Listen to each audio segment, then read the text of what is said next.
एतमादपुर में गुड़गावा कैनाल और आगरा कैनाल पर पुल के उद्घाटन समारोह में मंच पर उपस्थित यहाँ के हमारे लोकप्रिय निगम पार्षद अजय बैसला जी, हमारी पार्टी के वरिष्ठ नेता, पूर्व जिले के महामंत्री रहे, निगम पार्षद रहे, उनकी पत्नी है गीता रक्षवाल, ऐसे भाई ओम प्रकाश रक्षवाल जी, नगर निगम में senior deputy mayor Devendra Chaudhary ji, हमारे साथ के ही भारतीय जनता पार्टी के निगम पार्षद वार्ड नंबर 22 भाई बिल्लू पहलवान जी, वार्ड नंबर 24 से निगम पार्षद रवि बडाना जी,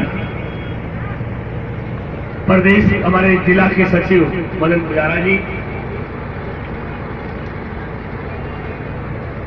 और मंच पर बैठे हुए सभी पार्टी के पदाधिकारीगण, अभी उमेश ठाकुर बैठे थे, हमारी जिला की उपाध्यक्ष बहन मीना पांडे जी और आज कार्यक्रम में आए हुए सभी भाइयों बहनों प्यारे बच्चों। मैं को लंबा चौड़ा भाषण देने के लिए नहीं, चंद चीजें आपके कहने आए हैं। अब से 3 साल पहले आपने केंद्र में आदरणीय मोदी जी की सरकार बनाई, मुझे यहां से सांसद बनाई। सब लोगों ने भरपूर समर्थन दिया, चाहे वो गांव के लोग थे, चाहे शहर के लोग थे, चाहे कॉलोनियों के लोग थे, चाहे झुग्गी बस्तियों के लोग थे।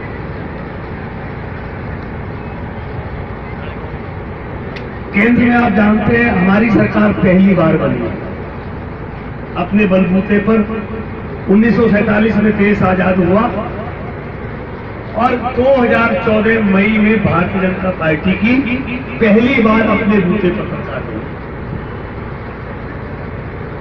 हरियाणा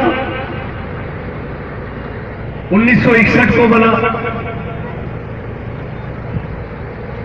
यहां भी 48 साल के बाद पहली बार बीजेपी की सरकार अपने बूते पर। मित्रों, मैं किसी की आलोचना करने के लिए नहीं आया, क्योंकि आलोचना करना आसान है, काम करना बहुत कठिन है। जैसे कहते हैं लक्ष्य तय करना आसान है, लेकिन लक्ष्य को हासिल करना बहुत कठिन है। अभी मैं 2 दिन पहले किसी कांग्रेसी एमएलए की अखबार में पढ़ रहा था, ये तो हमारी सरकार के काम थे जिनका ये उद्घाटन कर रहे हैं। पढ़े लिखे लोग हैं, 10 साल तुम्हारी सरकार रही, 10 साल में तुम उद्घाटन नहीं कर पाए, काम नहीं कर पाए। 68 साल में से 60 साल तुम्हारी सरकार रही, तुम एक एतमादपुर का पुल नहीं बना पाए।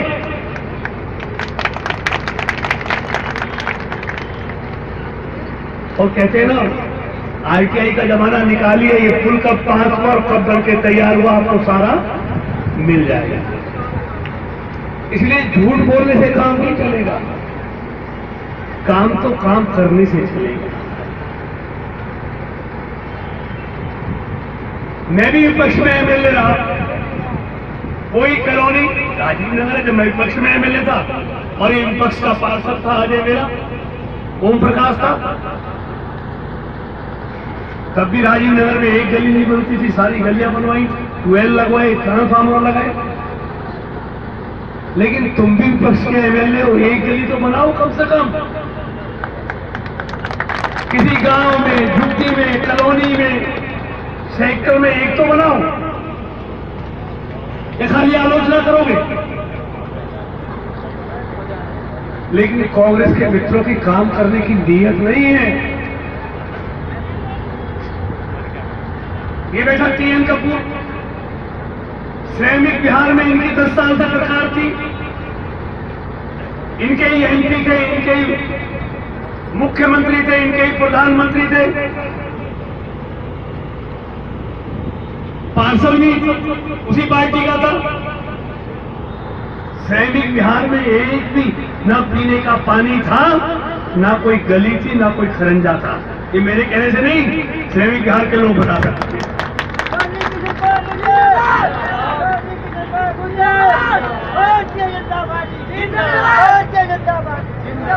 लेकिन कुछ काम तुम भी कर लो। अगर ये कांग्रेस के मित्र काम करते ना तो 543 में से 44 सीट नहीं आती। अगर ये देश में काम करते तो इनकी हालत ये नहीं होती जो आज हो रही है। उत्तर प्रदेश में मिल के लड़े, मुलायम की पार्टी से मिल के लड़े और नारा क्या दिया? यूपी को साथ पसंद है। 27 साल में हाल यूपी को साथ पसंद है। बता दिया कैसा साथ पसंद है। कांग्रेस की 403 सीटों में से 7 सीटें आएंगी। 7 सीटें 100 साल पुरानी पार्टी का ये हाल कर दिया इन लोगों ने, क्योंकि इन लोगों ने इस देश में सिर्फ भ्रष्टाचार, घोटाले, बेईमानी, लूट, फरेब, इसके अलावा कुछ नहीं किया। आज 3 साल से मोदी जी इस देश के प्रधानमंत्री हैं। कोई घोटाला, कोई भ्रष्टाचार, कोई बेईमानी, किसी मंत्री के खिलाफ कोई एफआईआर नहीं। वरना तो 3 साल पहले तिहाड़ जेल ऐसे जाते थे कांग्रेस के मंत्री जैसे हमारा आप लोग ससुराल जाते हैं। शर्म नहीं थी इन लोगों को। 12 लाख करोड़ के घोटाले किए थे। अगर ये घोटाले नहीं करते, इस जनता के पैसे को नहीं लूटते, तो ये सारा पैसा इसी तरह पुलों में, सड़कों में, हाईवे पर खर्च हो रहा होता, गांव में, गरीब में, बस्ती में खर्च हो रहा होता। लेकिन नहीं, काम करने की नीयत नहीं। मित्रों में लंबा चौड़ा बढ़ा, मोदी जी की सरकार इस देश में गांव के लिए, गरीब के लिए, आपको याद है एक जमाना कांग्रेस का क्या था? अटल जी की सरकार से पहले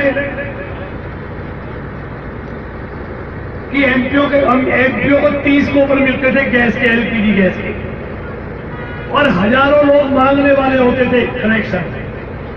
नहीं, वरना 10-10 साल में नंबर आता था। ध्यान है ना? पूरे 10-10 साल में टेलीफोन अप्लाई करते थे तो वो भी 8-8 साल में नंबर आता था टेलीफोन का। और ज्यादा और पीछे जाओ तो सीमेंट का कट्टा भी परमिट से मिलता था। वेस्पा स्कूटर पे ब्लैक होती थी, बीएड पे ब्लैक होती थी, हर चीज पे ब्लैक होती थी। क्योंकि जब ब्लैक होगी जब भी कांग्रेसियों की जेब में पैसा जाएगा। अगर खुला हो जाएगा तो ब्लैक देने की जरूरत नहीं पड़ेगी। लेकिन अटल जी की सरकार आई,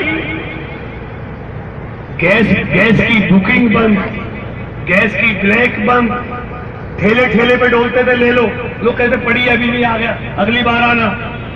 टेलीफोन के कनेक्शन बगैर वेटिंग के सारा फ्री कर दिया। लेकिन जैसे ही अटल जी की सरकार गई, कांग्रेस की सरकार आई, वैसे ही गैस के लिए फिर लाइनें लगने लगी, फिर बुकिंग होने लगी, फिर ब्लैक होने लगी। 400 का सिलेंडर 1200 में मिलने लगा 12 सिलेंडर के बाद। लेकिन जैसे ही कांग्रेस गई, मोदी जी की सरकार आई, बुकिंग भी बंद, लाइनें भी बंद, जितने चाहे उतने ले लो, ब्लैक भी बंद। 12 सिलेंडर 400, 450 में, और 500 में जितने चाहो उतने सिलेंडर ले लो। अब 1200 में लेने की जरूरत नहीं है। जो 20 दिन की बुकिंग करती थी वो भी खत्म हो गई। क्या कारण है?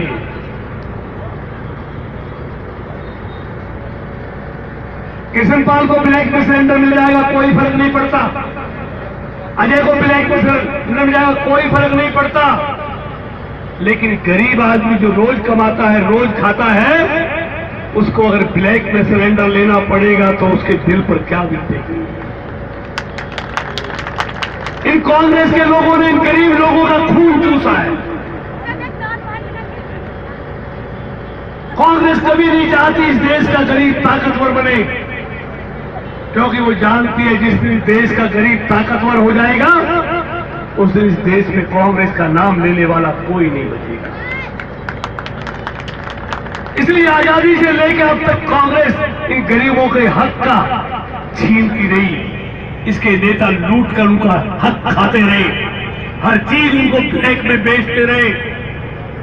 ये हालत इस कांग्रेस ने की गरीब लोगों की। और आज लाइन खत्म नहीं हुई, ब्लैक खत्म नहीं हुई, बुकिंग खत्म नहीं हुई। एक और काम मोदी जी ने कर दिया कि इस देश में ऐसी हमारी करोड़ों बहनें हैं जो चूल्हे पे खाना बनाती है गरीबी रेखा से नीचे और एक दिन में 500 सिगरेट का धुआं पी जाती है।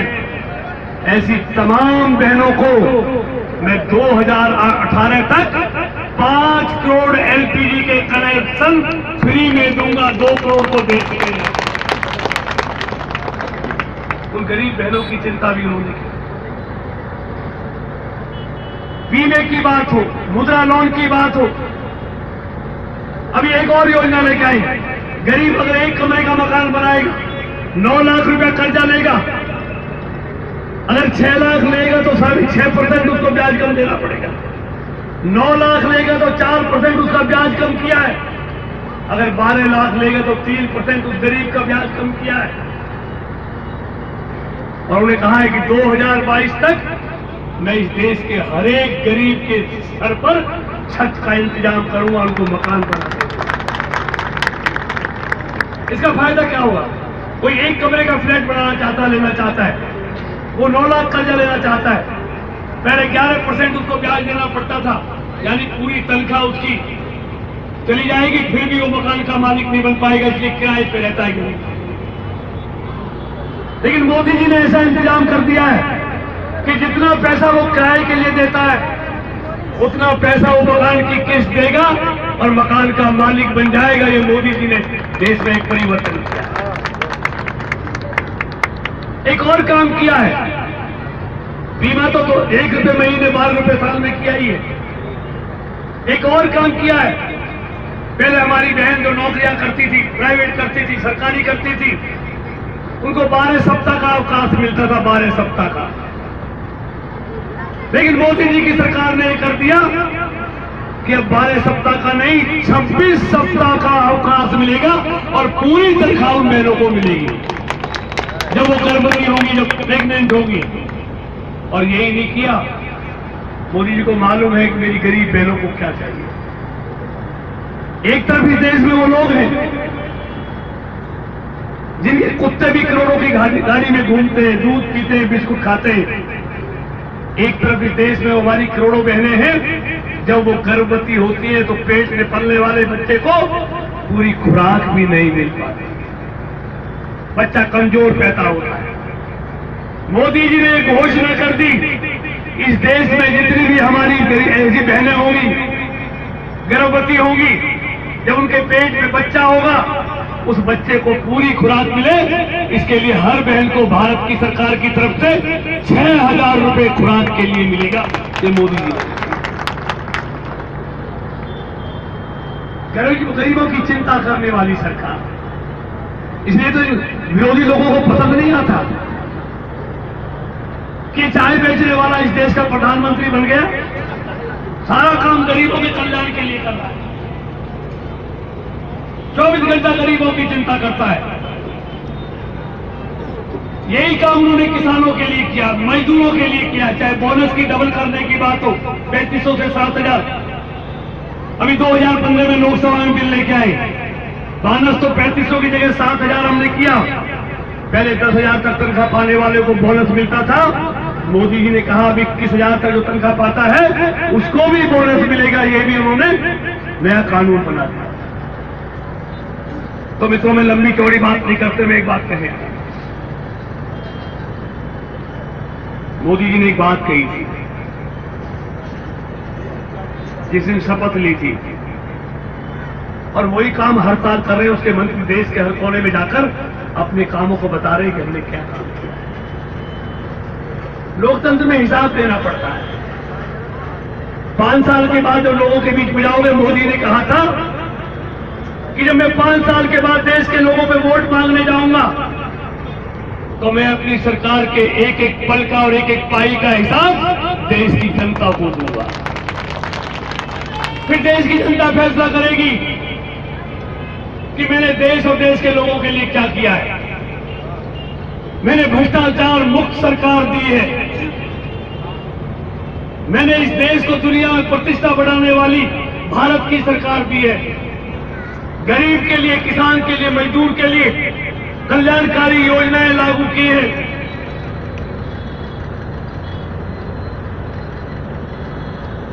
तो इसलिए मित्रों मैं कहना चाहता हूं, आजादी के बाद ऐसा लोकप्रिय प्रधानमंत्री इस देश को कभी नहीं मिला। और आप जानते हैं 3 साल में एक दिन का अवकाश भी उस आदमी ने छुट्टी नहीं ली। 3 साल में 3 साल में एक दिन भी छुट्टी नहीं ली। इसीलिए भगवान भी उसके साथ है, जनता की दुआएं भी उसके साथ है। इसलिए इन 3 सालों में मोदी जी को एक दिन बुखार भी नहीं आया, क्योंकि देश के करोड़ों लोगों की दुआएं उनके साथ है। लेकिन वरना तो बुखार के सहारे अवकाश छुट्टी कर लेते।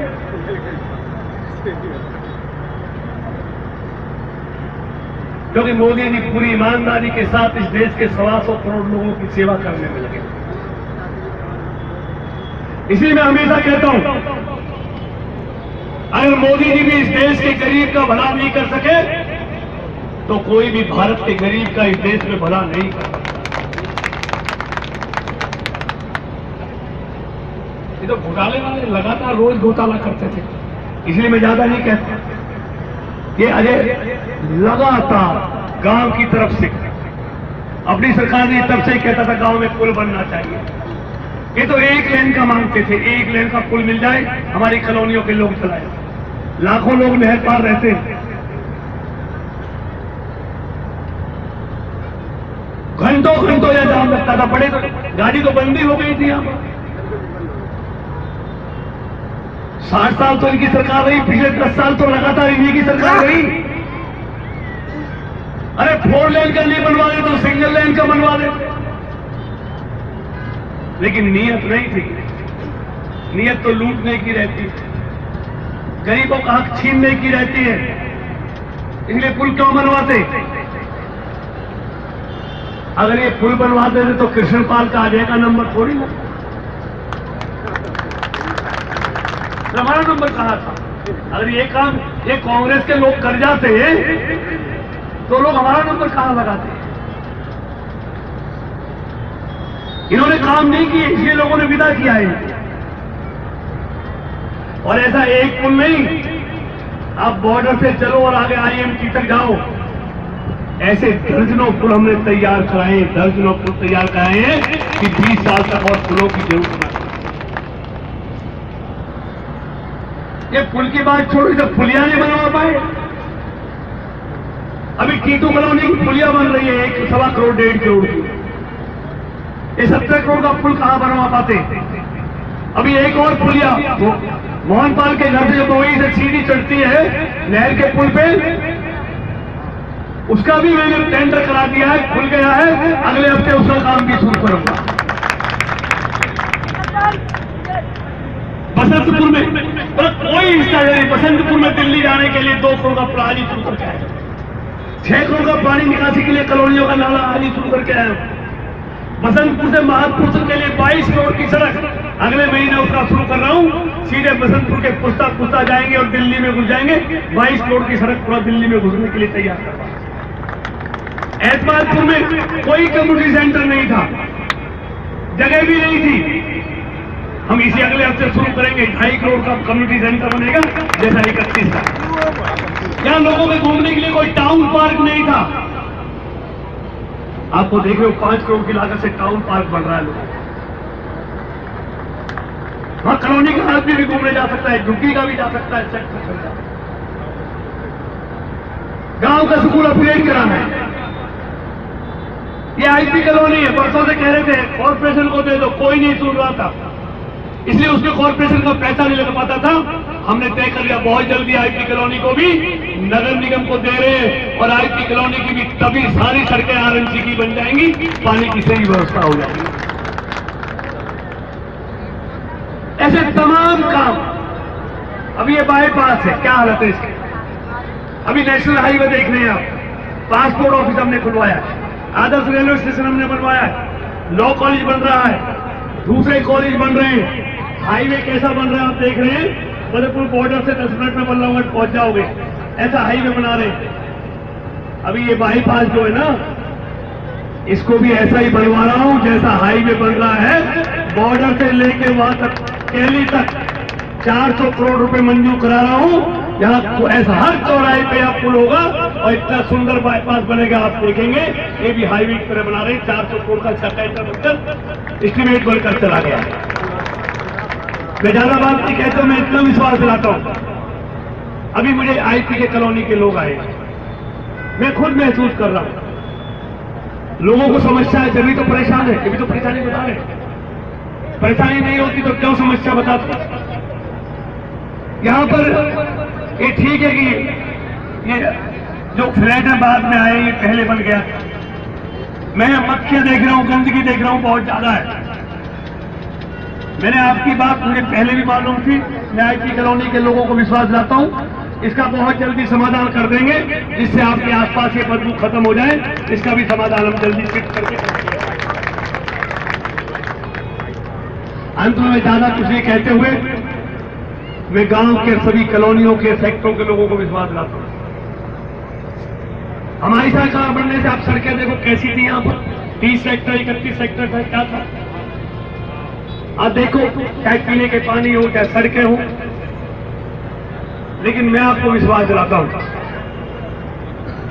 इस क्षेत्र में हर वो काम होगा जो अब तक नहीं हुआ है। आपको चिंता करने की जरूरत नहीं है। नेहपाल की कॉलोनी है हमारी, पुराना खेड़ा है, धीरज नगर है, हरकेश नगर में किसी भी काम कराए जाए, कभी किसी ने एक गली नहीं बनाई। और आने वाले समय में देखेंगे कोई गली ऐसी नहीं होगी जो बनकर आपकी तैयार नहीं हो जाएगी। सारी गलियों में पीने का पानी भी पहुंचाएंगे, उन गलियों को भी बनाएंगे।